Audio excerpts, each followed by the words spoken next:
was notorious among the Manhattan elite for being a certified nightmare. When it came to my fiance, Declan Thatcher, I was accustomed to screaming demands and snapping orders. If I was even slightly put out, I could turn the Thatcher penthouse into a 5-alarm disaster zone. Until last night, I had a dream. In the dream, I was the villainess in a novel. And because I was so high maintenance, I finally exhausted Declan's patience. He tossed me out. The ending was grim. My family, the Ashworths, lost everything and I was left homeless, fighting stray dogs for a moldy piece of sourdough on the street. The fear woke me up in a cold sweat. My silk pajamas were soaking wet, clutching my wildly beating heart, and staring at the sprawling, several thousand square foot master suite. I made a solemn vow. I had to change. For the sake of my couture wardrobe, my platinum Amex, and most importantly for avoiding sour bread, I would become the ideal partner, thoughtful, gentle and utterly compliant. Even if it was all an act, I'd commit to the role for life. Today was the perfect testing ground. Declan was flying to Europe to finalize a major corporate merger. This was usually peak hour for my dramatics. I cornered him in the walk-in closet. As he was fastening his cufflinks, he was wearing a dark gray bespoke suit, his posture impeccable, his expression cool and distant. He didn't even lift his head when I walked in, just offered a non-committal grunt. Normally I would have ripped his tie off and, as I'd once threatened, strangled him with it. But today I practiced restraint. I took a deep breath and shoved my phone under his nose. The screen displayed a stunning pink diamond necklace, something only seen at a private high-end auction. Declan Thatcher, you are to buy this for me during your trip. No excuses.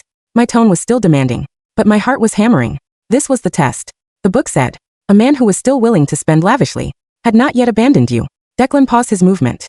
He finally looked up, his eyes devoid of any discernible emotion. Understood that was it, that flimsy. I pouted in dissatisfaction. The urge to lash out, a physical ache. I stepped onto my toes, leaned in close to his ear, and let out a petulant huff. Declan, do you even love me anymore? The cufflink snapped shut. The next second he leaned down, his warm lips falling precisely onto the corner of my mouth. For a quick peck. Yes. I'll buy it. Be good while I'm gone. His voice was even, but I was entirely mollified. I released my grip on his thigh, bestowed upon him a charitable kiss on the cheek, and released him to his private jet.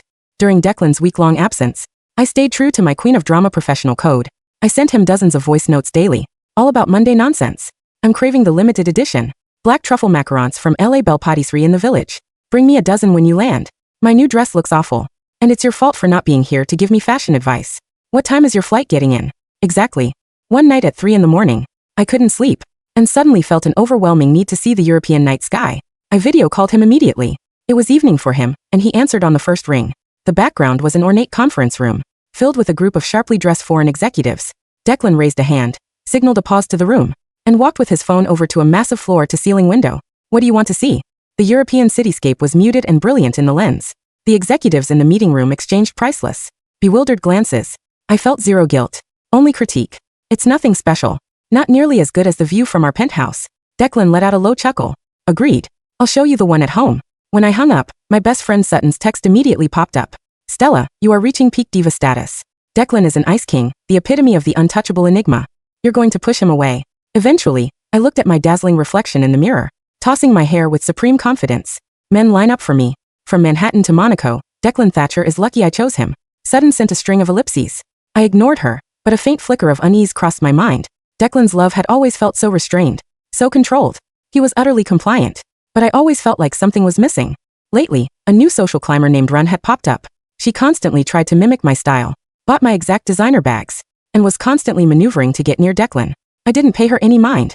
I'd seen 1,000 of her before, until someone sent me a photo at a corporate gala.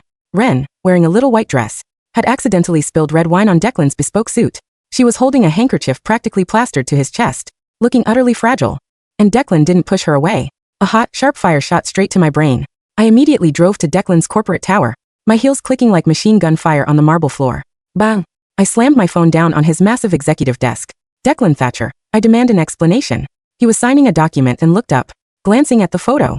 He didn't even flinch. He picked up his desk phone and immediately dialed his chief of staff. Pull all quarterly collaborations with the Ashworth Group. Effective immediately. Also send a memo. I never want to see that woman at a corporate event again. Action was swift, cold, and brutal. He hung up and looked at me, his gaze entirely calm. Are you satisfied? His ruthlessly efficient response was exactly what I needed. The fury instantly vanished, replaced by smug satisfaction. I blew him a kiss, happily spun around, and grabbed his corporate black card to go shopping. I thought the incident was over, but that night I had another intensely vivid nightmare. In a dream, I was the same high-maintenance wife in a novel called The CEO's Substitute Sweetheart, and my continuous, unreasonable demands had finally depleted all of Declan's love. and patience and became his North Star. The ideal woman, while I face family ruin and homelessness. During a torrential downpour, soaked and pathetic, I knelt on the pavement begging him dream. Declan stood over me, shielded by a black umbrella, his eyes arctic and unforgiving. He said one thing, Stella. I'm done with you. That line pierced my heart and I jolted awake, drenched in sweat, my pajamas plastered to my skin. The fear of being abandoned was so real it made me physically tremble. Clutching my racing heart, I came to a decision. I absolutely could not let the dream come true. I had to secure my fortune and, more importantly, secure my Declan. I had to change Stella Ashworth. The certified nightmare was dead. Long lived Stella 2.0, the step-forward wife. I was going to be a gentle, thoughtful and kind sweetheart. To implement my new perfect partner persona, I began a difficult withdrawal. For 3 agonizing days, I refrained from sending Declan a single harassing text. My fingers were crawling with the itch, and several times I opened the chat box, typed out a furious string of Declan, are you dead? Why aren't you answering? Only to delete it tearfully, character by character. Finally, I replaced it with something new. Work hard, darling. Don't forget to take care of yourself. Hugs and kisses. I added a sickeningly cute emoji. I gave myself goosebumps just looking at it. On Declan's end, the chat bubble showed. Declan Thatcher is typing. I stared anxiously at the screen. 10 minutes later he finally replied. A period. My inner response. Hold it together, Stella. This is normal for a high-powered CEO. You cannot lose your cool. I threw the phone to the side and burrowed under the duvet, rolling and thrashing until the urge to smash the device subsided. Finally, the day Declan was due to return arrived. I specifically dug out a soft, white cotton dress from the back of my closet. I even, for the first time in our relationship, decided not to send his driver to the airport, choosing instead to wait patiently at home. At 8 p.m., I heard the faint click of the lock. Jacqueline walked in, winded and slightly disheveled, bringing a trace of the chill air with him. I immediately rushed over, beaming what I thought was a sweet, welcoming smile. Welcome home, darling. I crouched down, pulled out his house slippers, and carefully positioned them by his feet. Up until now, he had always been the one to fetch my slippers. Jacqueline's body stiffened visibly. He stared at me with the strangest expression. I stood up, eyes filled with expectation, and glanced meaningfully at the suitcase his assistant was wheeling in, mentally flashing the image of my pink diamond necklace. Declan froze. He avoided my gaze and offered an awkward explanation. There was a hiccup at the auction. A Middle Eastern oil magnate suddenly jumped in and drove the price up too high. It was snatched. I've already instructed my team to contact the buyer. We'll try to acquire it at a premium. My heart sank instantly. In the past, the nearest decorative throw pillow would already be airborne and aimed at his face. But the terrifying dream flashed in my mind. That chilling phrase, I'm done with you. I inhaled deeply. Then again, I forced a smile that looked more like a grimace. And no big deal. It's just a necklace, truly. If you couldn't get it, forget it. I have plenty anyway. I didn't really want that one anymore. The air instantly went dead silent. I could hear every intake of breath. Declan was stunned, staring straight at me.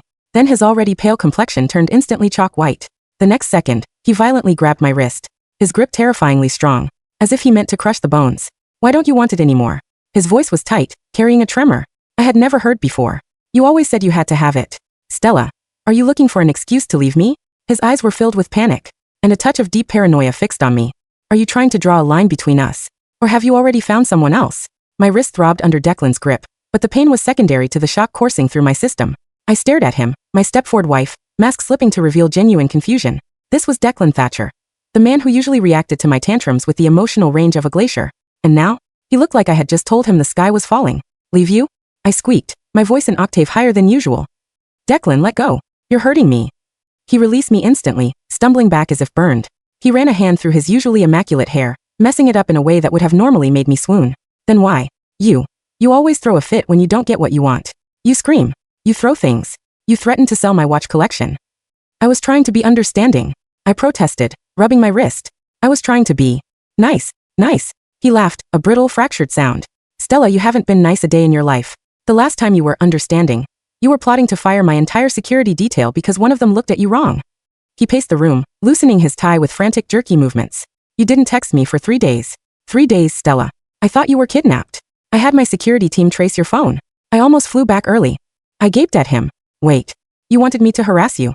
He stopped pacing and looked at me, his eyes dark and intense. I want you to be you. Because when you're screaming at me for truffles, I know you're thinking about me. When you're demanding diamonds, I know you plan to be around to wear them. This. He gestured vaguely at my white cotton dress and the slippers I had placed for him. This silence? This compliance? It feels like indifference. It feels like you've given up. My heart did a strange little flip. The book said men wanted peace. The dream said my demands would drive him away. But here was Declan, practically begging for my chaos. I had a nightmare. I confessed quietly. I dreamt you left me because I was too much. I dreamt I was eating moldy bread on the street. Declan stared at me for a long beat. Then he crossed the room in 2 strides and pulled me into a crushing embrace. He buried his face in my neck, inhaling deeply. "You idiot," he muttered against my skin. "I would burn the city down before I let you go hungry. And if you're eating moldy bread, it's because you decided it was the latest trend and forced everyone else to eat it too." I couldn't help it. A small giggle escaped me. I wrapped my arms around his stiff shoulders. "So, you don't want me to be gentle and obedient?" He pulled back, looking me in the eye with dead seriousness. "Stella, if I wanted a golden retriever, I would have bought one. I chose a dragon. Don't you dare stop breathing fire." Then he kissed me, hard, possessive, and reassuring. But even as I melted into him, a tiny sliver of doubt remained. The dream had felt so real. And Ren was still out there, playing the perfect, fragile victim. The next day, I decided to test the waters. If Declan wanted the dragon would return, but with a strategic upgrade. I arrived at the Thatcher corporate headquarters unannounced. The receptionist, new and clearly terrified, tried to stop me. "Ma'am, Mr. Thatcher is in a meeting with the board." "I don't care if he's in a meeting with the Pope," I said, flipping my hair. "Open the door." I burst into the boardroom. 20 heads turned. At the head of the table sat Declan. To his right, unfortunately, sat Ren. She was technically a junior analyst for a partner firm, but her proximity to him was a calculated move. "Stella," Declan said, not with annoyance, but with a flicker of relief. "I'm bored," I announced, walking over to him. I ignored the gasps of the board members. I perched myself on the arm of his chair. "And I'm hungry. Lunch. Now." Ren cleared her throat delicately. "Miss Ashworth, we are in the middle of discussing the quarterly projections. Perhaps you could wait outside." I turned my head slowly to look at her. "I'm sorry, did the furniture speak?" A few board members stifled coughs. Declan's lips twitched. "Declan," Ren tried again, looking at him with wide, watery eyes. "This is highly unprofessional. We need to focus." Declan closed the file in front of him. "Actually, I think we're done here. Ren, your projections were mediocre at best. Fix them by tomorrow or don't bother coming back." He stood up, offered me his arm, and said, "Lunch sounds perfect. Italian." As we walked out, I glanced back. Ren's face was a mask of pure, unadulterated hatred. The fragile flower facade had cracked. "You enjoyed that," Declan murmured as we got into the elevator. "Immensely," I purred. "But seriously, her projections probably were garbage." "They were," he agreed. "But I let her stay because her father is a key investor. However," he looked at me, his eyes gleaming, "I prefer your method of dismissal." The gala of the season was the Met Ball. Everyone who was anyone would be there. I had spent months working with a designer on a custom gown. Crimson silk, structured, dangerous. Ren would be there too. 2 days before the event, disaster struck. I walked into my dressing room to find my gown slashed to ribbons.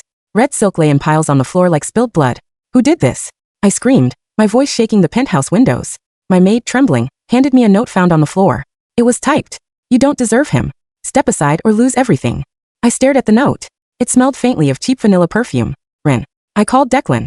He was home in 20 minutes. When he saw the dress, his face went cold, that terrifying, silent rage I had seen in my dream. But this time, it wasn't directed at me. "I'll kill her," he said simply. "No," I said, a plan forming in my mind. "That's too easy. She wants a reaction. She wants me to throw a tantrum, to look unstable, to ruin his reputation. She wants to be the calm, sane alternative." I turned to Declan. "Do you trust me?" "With my life. Maybe not with my credit card limit, but with my life, yes." "Good. Then don't do anything. I'm going to the gala." "In what?" he asked, looking at the shredded silk. I smiled, a sharp, predatory smile. "In something better." The night of the Met Ball arrived. The theme was gilded glamour. Ren arrived early, wearing a pale gold dress that looked suspiciously like a knockoff of a design I had worn last year. She clung to the arm of a minor celebrity, scanning the crowd for Declan. When Declan arrived, he was alone. He looked devastating in a black velvet tuxedo. Ren immediately pounced. "Declan." She fluttered over. "Where is Stella? Did she decide not to come?" "She'll be here," Declan said, checking his watch. "Oh." Ren lowered her voice sympathetically. "I heard about her dress. Such a tragedy. Who would do such a thing? Maybe she finally snapped and did it herself for attention?" At that moment, the lights at the top of the grand staircase dimmed. A spotlight hit the landing. I stepped out. I wasn't wearing a gown. I was wearing a tuxedo. Not just any tuxedo. It was a deconstructed, feminine version of Declan's suit, tailored to perfection. Black velvet pants, a plunging neckline, and a cape of sheer black chiffon that trailed behind me like smoke. Around my neck was the pink diamond necklace. The one Declan said was sold. He had flown to Dubai personally the night before to buy it back from the oil magnate for triple the price. The crowd gasped. It was bold. It was powerful. It was undeniable. I walked down the stairs, eyes locked on Declan. He looked at me with pure worship. I reached him and took his arm. "Sorry I'm late, darling. Had a wardrobe malfunction. But I think this suits me better, don't you?" "You look," Declan whispered, kissing my hand, "like a queen." Ren stood there, forgotten, blending into the beige background. Later that night, as we danced, I whispered to Declan. "Did you get the security footage?" "Of course," he replied smoothly. "My team found the footage of Ren paying off one of the cleaning staff to let her into the penthouse. It's already been sent to her father, her employer, and the police. I rested my head on his shoulder. You're ruthless. I learned from the best. The fallout for Ren was swift and brutal. The next morning, the headlines weren't about my dress. They were about corporate sabotage and breaking and entering. Ren was fired.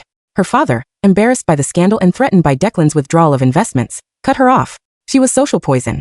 I sat in the penthouse, eating the black truffle macarons Declan had flown in from Paris. He got them, of course, scrolling through the news. Are you satisfied? Declan asked, pouring coffee. Almost, I said. I think I need a vacation. The stress has been terrible for my skin. Where to? Maldives? Swiss Alps? Let's go to that place you were in your video call, I said. The one with the boring view. I want to stand in front of that window and tell you how much better New York is. Declan laughed. He came over and sat next to me. You know, he said thoughtfully, that dream you had, about me leaving you? Yeah. I think I know why you had it. I've been distant. Working too much. Maybe I made you feel insecure. I looked at him, surprised by his vulnerability. I realized something too, I admitted. I acted out because I wanted your attention. But I don't need to scream to be heard, do I? No, he said softly. You just need to whisper. I'm always listening. We went to Europe. We stood in front of that boring window in London. You were right, I critiqued. Too much gray. Not enough skyline. Terrible, he agreed. Then he dropped to one knee. We were already engaged, technically. I had the ring. A massive rock that weighed down my left hand. But we had never set a date. It was always eventually. Stella Ashworth, Declan said, holding a new ring box. Inside wasn't a diamond. It was a simple gold band. I don't want eventually anymore. I want now. I want to marry you. Not the perfect version.